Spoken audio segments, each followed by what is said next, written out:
திருக்குறள் குறள் 490.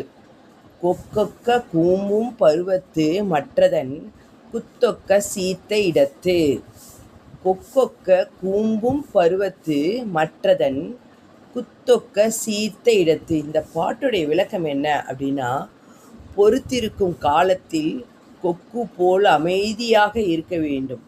காலம் வாய்ந்தபோது கொக்கு தவறாமல் தன் இரையை குத்தி பிடிப்பது போல் பிழையின்றி செய்து முடி. அதாவது தெரியும் எல்லாருக்குமே, கொக்கு என்ன பண்ணும், தண்ணியில் ஒரு காலை தூக்கிட்டு அப்படியே நிற்கும். மீன் எப்போ வரும் அப்படின்னு பொறுமையாக நிற்கும் இல்லைங்களா. அது எப்போ மீன் வந்த உடனே என்ன பண்ணும், டக்குன்னு கொத்தி எடுத்துடும்.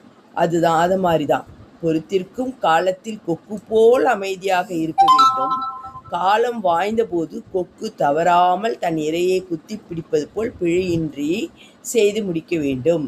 கொக்கொக்க கூம்பும் பருவத்து மற்றதன் குத்தொக்க தீர்த்த இடத்து.